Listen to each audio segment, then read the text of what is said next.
분주한 연말 지나고 계시죠? 건강 조심하시기 바랍니다. 특별히 하나님의 말씀으로 여러분의 걸음걸음을 인도함을 받는 복된 매일 예배가 될 수 있기를 바랍니다. 자, 오늘 목요일 12월 21일 말씀입니다. 말씀 나누기 전에 먼저 한번 기도할까요? 좋으신 하나님, 오늘도 거룩한 하루를 주셔서 감사합니다. 매일매일을 하나님이 원하시는 모습으로 살아내는 삶, 그것이 바로 거룩한 하루를 살아가는 삶인 줄로 믿습니다. 주의 말씀이 오늘도 우리에게 귀한 깨우침이 될 수 있게 하시고, 오늘 말씀밭에 마음밭에 떨어지는 하나님의 말씀이 우리의 걸음걸음을 인도할 수 있도록 주님 축복해 주시옵소서. 그 말씀에 순종하는 하나님의 사람들 모두가 되어지도록 하나님 역사해 주옵소서. 예수님의 이름으로 간절히 기도하옵나이다. 아멘. 함께 부를 찬송은 찬송가 326장입니다. 내 죄를 회개하고 주 예수 믿고서 내 주를 사랑하며 잘 섬기리로다. 가사가 참 좋으네요. 오늘 함께 찬송할 때 여러분에게 큰 은혜가 있으시기 바랍니다. 찬양합니다.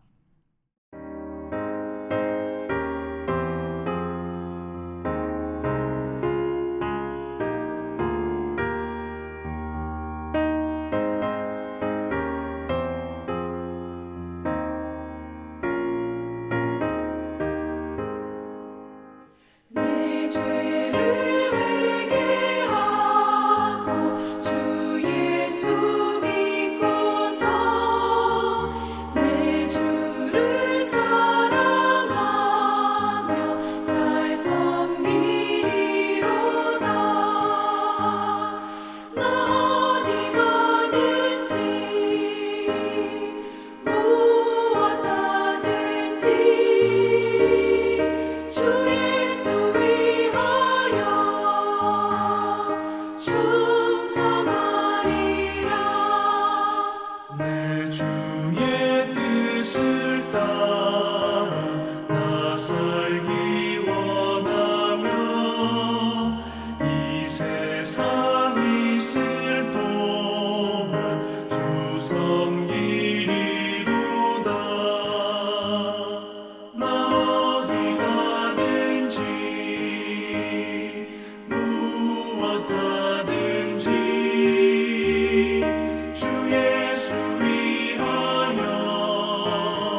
오늘 주신 하나님의 말씀 잠언 28장 1절로 14절까지의 말씀입니다.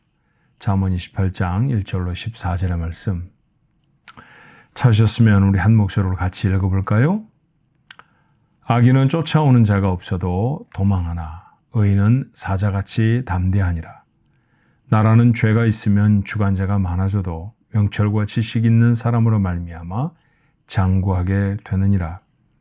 가난한 자를 학대하는 자는 곡식을 남기지 아니하는 폭우 같으니라.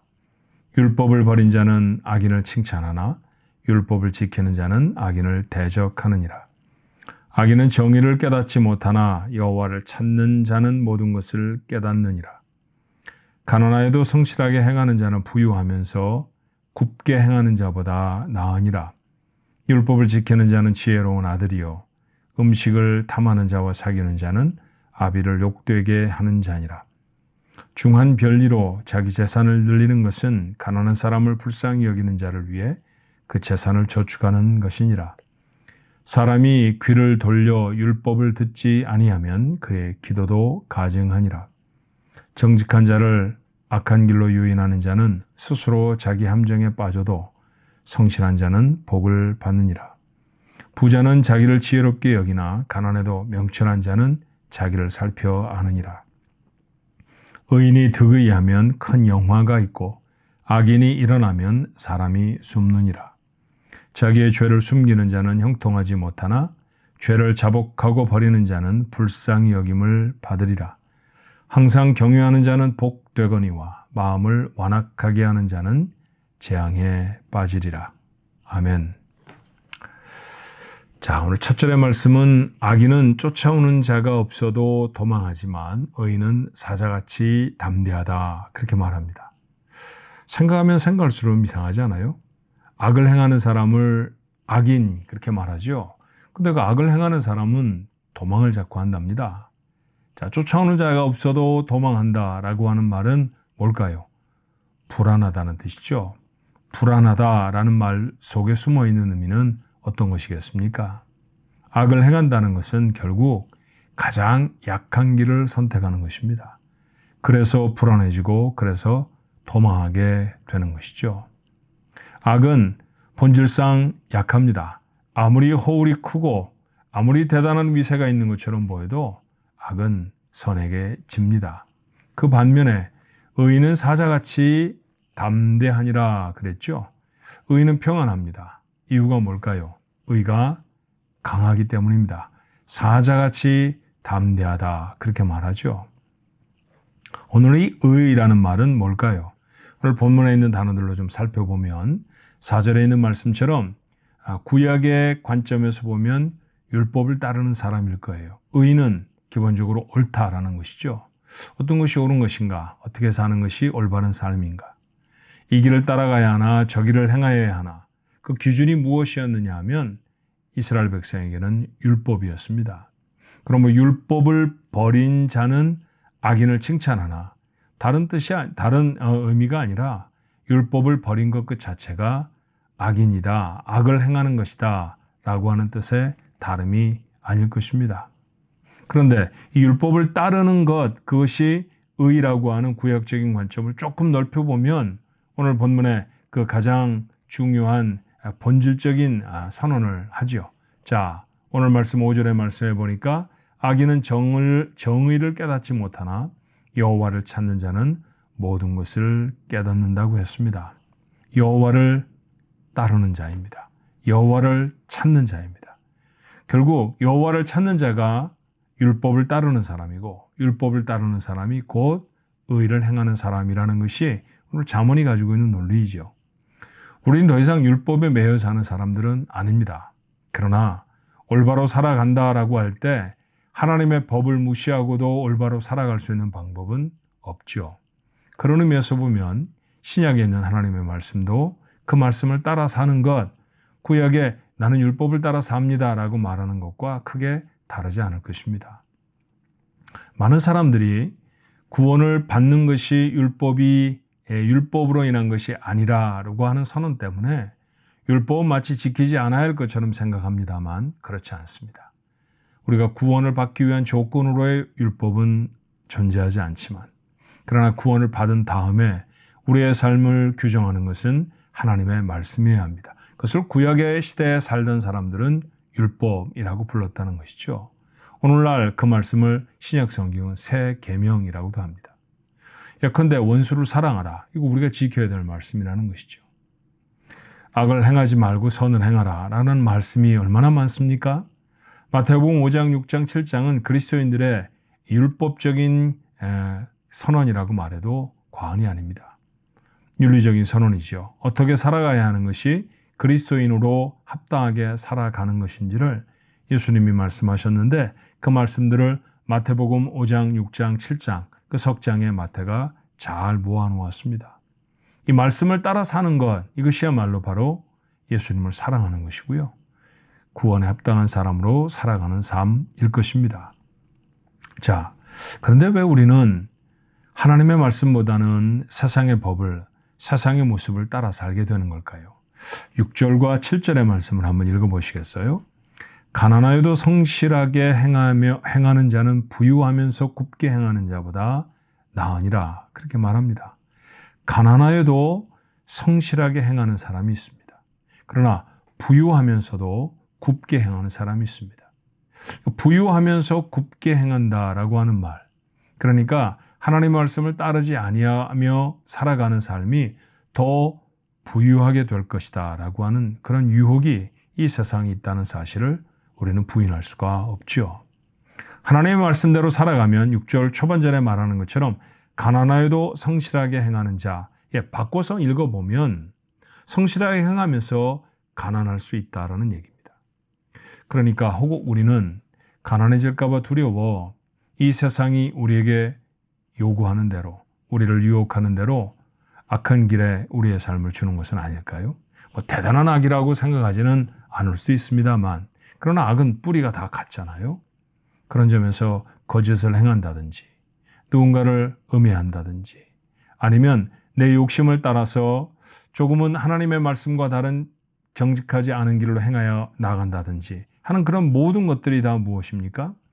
우리의 눈에 보이는 현상을 두려워하기 때문이죠. 그렇지만 현상보다도 내면에 담긴 사실을 놓치지 않아야 합니다. 바깥으로 보여지는 현상보다 중요한 것은 실제가 무엇인가가 더 중요하죠. 저는 이런 말씀을 성경에서 읽을 때마다 그림자 놀이를 했던 어린 시절을 생각하게 됩니다. 손가락을 이상한 모양으로 하면 벽에 비춰진 그림자는 늑대의 얼굴 모습이 되기도 하고요. 어떤 데는 사람의 얼굴 모습이 되기도 하지 않습니까? 그러나 손가락으로 만들어낸 그림자에 불과합니다. 그것은 진짜 늑대도 아니고요. 진짜 사람도 아닙니다. 뉘엿이 저물어 가는 해의 키를 비춰보면 굉장히 긴 그림자가 나타나죠. 그것이 제 키입니까? 그렇지 않습니다. 정오에 해가 높이 떠 있을 때 그 밑에 서면 제 그림자는 제 키의 절반도 되지 않은 짧은 모습이 되어집니다. 그게 정말로 제 키일까요? 그것도 아니죠. 그렇다고 하면 우리의 눈에 보여지는 그림자의 길이는 실제와는 다른 것입니다. 실제로 누군가가 가난하게 삽니다. 실제로 누군가가 부유하게 삽니다. 그런데 그런 모습이 사실은 현상이라는 것이죠. 그 안에 담겨 있는 것은 무엇입니까? 그가 정말로 성실한 삶을 살아가는가? 그가 정말로 하나님의 말씀을 따라 살아가는가? 아니면 하나님의 말씀과 아무 상관도 없이 자기 멋대로 죄악의 길을 행하여 가는가?